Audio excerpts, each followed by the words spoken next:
Shalom, Bapak Ibu yang dikasih oleh Tuhan.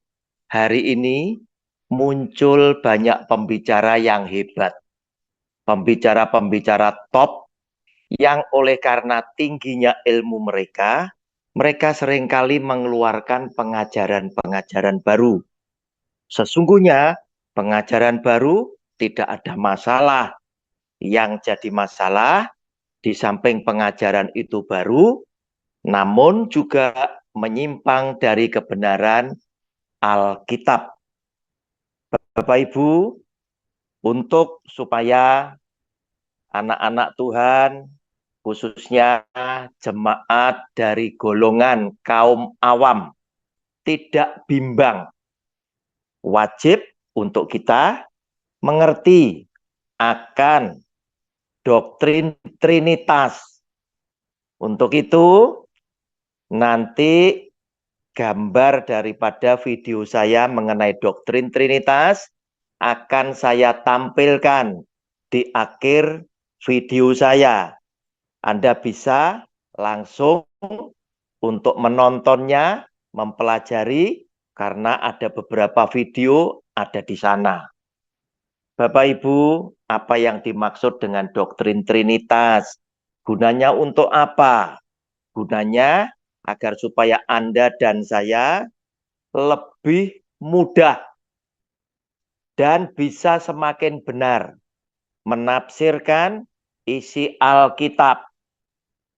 Apa itu doktrin Trinitas? Adalah sebuah doktrin yang telah berhasil dirumuskan oleh bapak-bapak gereja kita, yaitu orang-orang kudus pada abad yang keempat, di mana orang-orang suci, bapak-bapak gereja kita telah bergumul untuk mengenal lebih dalam lagi sebetulnya siapakah Tuhan itu yang tertulis di dalam Alkitab, kitab suci orang Kristen.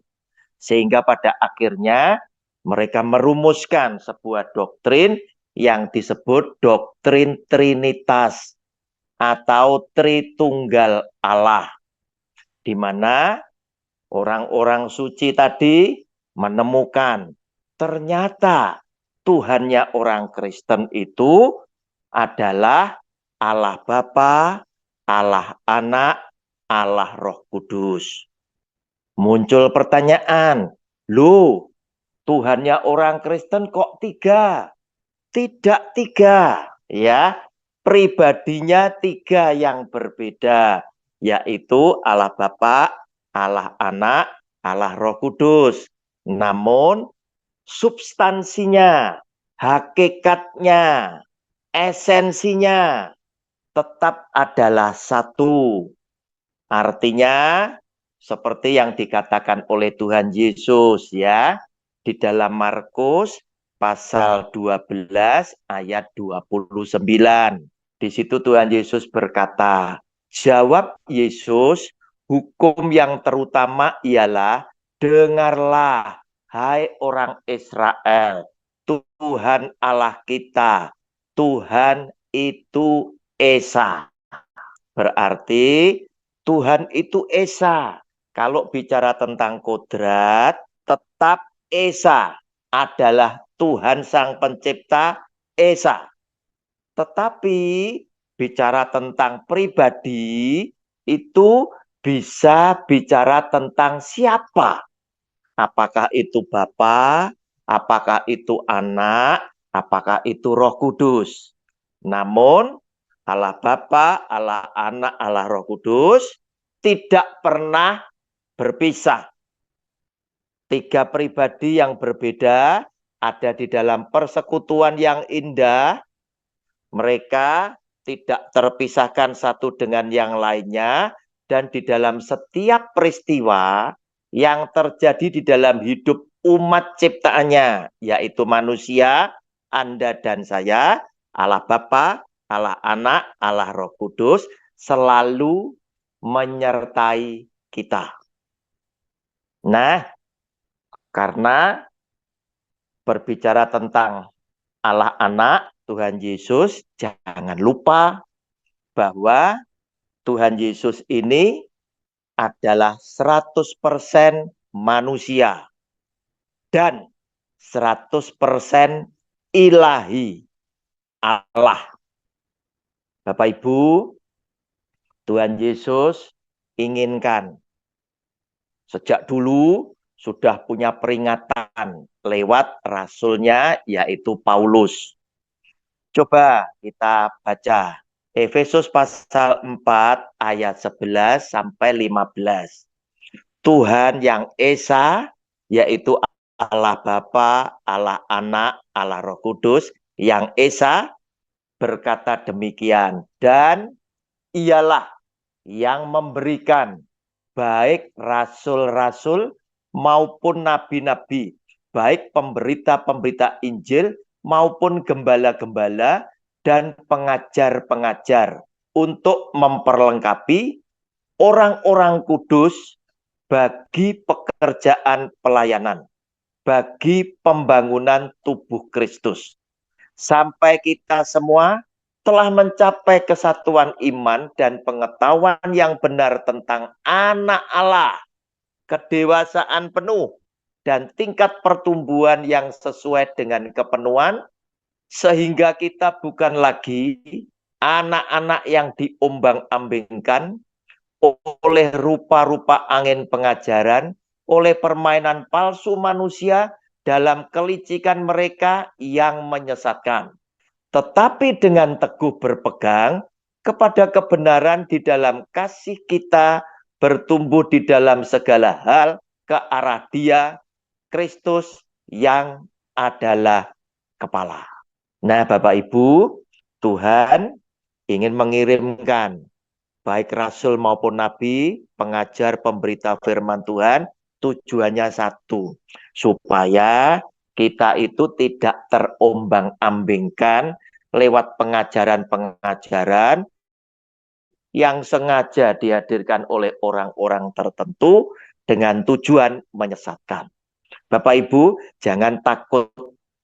Justru Tuhan Yesus mengasihi saudara dan saya, orang-orang yang sederhana, orang-orang kecil, orang-orang miskin, orang-orang yang bodoh, yang tidak pandai, itu dikasihi, dicintai oleh Tuhan. Dari mana saya berani katakan seperti itu? Kita lihat Lukas pasal 10 ayat 21 dan 24.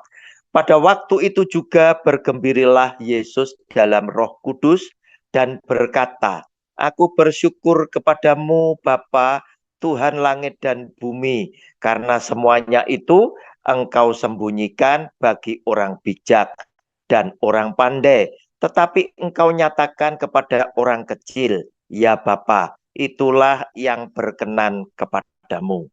Ayat 24, karena Aku berkata kepada kamu, banyak nabi dan raja ingin melihat apa yang kamu lihat, tetapi tidak melihatnya, dan ingin mendengar apa yang kamu dengar, tetapi tidak mendengarnya. Bapak Ibu, itulah buktinya Tuhan Yesus mengasihi Anda dan saya, orang-orang yang sederhana, yang tidak pandai, orang-orang yang miskin. Justru disitulah Tuhan Yesus memberkati kita tentang hal-hal kerajaan surga. Oleh karena itu, pelajari dengan baik doktrin Trinitas, karena itu akan membantu Anda dan saya di dalam memahami isi tentang Alkitab. Bapak Ibu yang dikasih oleh Tuhan, judul khotbah hari ini, renungan kita, video ini adalah video yang ketujuh. Saya memberikan judul, Mengapa Yesus berkata bahwa Dia diutus oleh Bapa. Dalam seminar Logos yang disampaikan oleh Pendeta Erastus Sabdono, beliau berkata, nah ini lihat, bukti bahwa Yesus ini adalah utusan. Dia berkata bahwa dia diutus oleh Bapa. Dia lebih kecil, Bapak lebih besar daripada dia. Logikanya benar juga. Yang diutus pasti lebih kecil daripada yang ngutus. Dan ini sempat membuat banyak jemaat Kristiani dari golongan awam itu jadi bimbang, jadi resah, jadi bingung. Hari ini kita mau buktikan, mencari alasan mengapa Yesus berkata bahwa dia diutus oleh Bapa. Bapak Ibu, Yesus Kristus Tuhan memang seperti yang kita lihat. Dia lahir dari rahim Bunda Maria, seorang perawan yang bernama Maria oleh karena kehendak Roh Kudus. Dan kita tahu kehendak Tuhan selalu akan terjadi, baik lewat firman-Nya maupun apa yang dirancangkan oleh Tuhan, semuanya tidak ada yang mustahil, semuanya digenapi. Nah, Bapak Ibu, seperti apa yang Anda lihat, demikianlah Tuhan akan memperkenalkan dirinya kepada saudara dan saya. Karena kita melihat Yesus sebagai anak dari Bunda Maria, maka kita pun seringkali juga berpikir, oh ya, dia ini kan anak. Berarti anak juga lebih kecil daripada Bapa. Apa yang dikatakan oleh Tuhan Yesus, bahwa dia diutus oleh Bapaknya, di mana dia seringkali berkata, bahwa pekerjaan-pekerjaan yang aku lakukan bukan dari aku, tetapi dari Bapa yang telah mengutus aku. Sehingga kita pun berpikir, iya, dia kan yang bersaksi sendiri. Dia ngomong seperti itu. Bahkan Tuhan Yesus selalu berkata, aku adalah anak Allah. Dia adalah Bapakku. Sehingga dengan demikian, kita seringkali juga terjebak, terpancing. Bahwa apa yang dikatakan itu adalah sebuah kebenaran sesuai dengan apa yang dia katakan. Bapak Ibu, padahal bukan demikianlah. Ya, bukan demikian. Tetapi Yesus Kristus Tuhan itu ingin mengajar kepada saudara dan saya menghormati Allah Bapa juga Allah Roh Kudus. Tetapi sesungguhnya Yesus adalah Tuhan yang punya kesetaraan, punya derajat yang sama dengan Allah Bapa dan Allah Roh Kudus. Tetapi oleh karena dia menjelma sebagai manusia untuk memberikan teladan dan mengajar kepada saudara dan saya, bahasa Jawanya, Yesus Tuhan, bahasa nih, mengajar Anda bertata krama, punya unggah-ungguh, di mana dia ingin supaya Anda dan saya menaruh hormat setinggi-tingginya kepada Allah Bapa dan Allah Roh Kudus yang ditunjukkan lewat dia sendiri menghormati Allah Bapa dan Allah Roh Kudus. Namun, saudara, dia punya kesetaraan dengan Allah Bapa dan dengan Allah Roh Kudus. Dan saudara,